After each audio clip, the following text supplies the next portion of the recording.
sant leen gërëm leen yéen ñi safoo di teewlu seen xibaar info dellu siwaat nañ nag ci beneenub kawteef mi nga xamante ne dafa daal di dal monsieur Leye nekk ab homme d'affaires moom nag gannaaw ba mu demee fële ca division des investigations criminelles ngir mën faa daal di déposer ab plainte daal dina wax enquêteurs yi ban kawteef moom moo ko daal di dal ba ñu daal di koy truander lu toll ci juróomi téeméeri million ci suñuy koppar ak lu topp moom monsieur Leye nag ma ngay xamle ne mbir ma nga tàmbalee ba mu demee ci ab xaritam di ko wax ne dafa daal di soxla ab sëriñ ngir mu mën kaa dimbali ci jafe-jafe yi nga xamante ne mi ngi koy dund.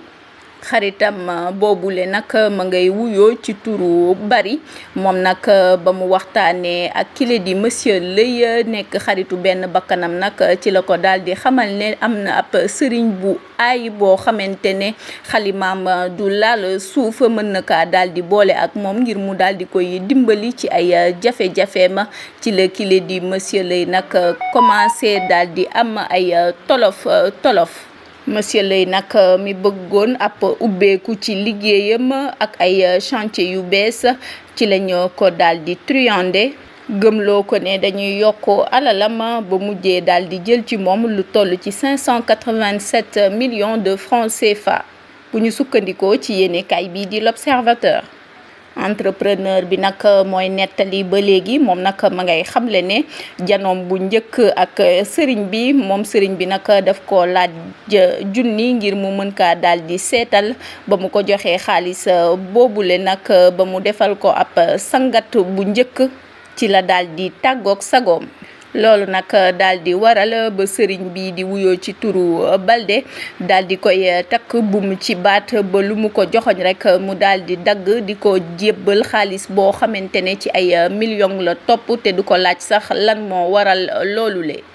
ci la commencé nag di jébbal sëriñ bi 10 millions 27 millions 130 millions 240 millions ba daal di jëlaale sax ay koppar yoo xamante ne ab marché bu mag a mag lañu ko dénkoon jël koppar yi daal di koy jox kile di Balde nekk ab sëriñ. moom monsieur Leye nag yemuloo foofu ndax moom nag daal di nay xamal l'enquêteur yi ne dem na sax ba woo ñoo xamante ne ay partenaire am lañ en affaire ngir ñu daal di koy jox xaalis ngir mu daal di koy transférer sëriñ bi directement. partenaire yooyu le nag jot nañoo daal di dëggal mbirum moomule ndax daal di nañuy confirmer ne yónnee nañu sëriñ bi lu ci toll ci 27 millions ak 250 millions ak lile di sax 10 millions. monsieur Leye nag ma ngay xamle ne dem na sax ba jaay ñaari këram ak lile di otoom te mu tolloon ci montant bu 587 millions daal di koy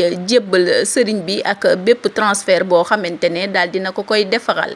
sëriñ bi wuyoo ci turu M Balde ak xaritam bii di Bari ak ñetteelu ñeefkatu ñaawteef bii di wuyoo ci turu jaawoo nag yoon daal dina leen teg loxo gannaaw ba nga xamante ne daal dinañuy lubbi ab l'enquête ñu daal di leen déféré nag ci kanamu procureur de la République daal di leen jàppee association de malfaiteurs, escroquerie, bande organisée ak charlatanisme, blanchiment de capitaux ak détention d'armes à feu sans autorisation.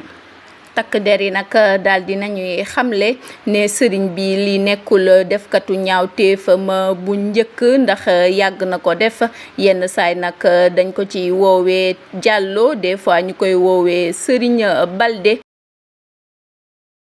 te yoon sax jotoon naka teg loxo ndax defin yu mel nii.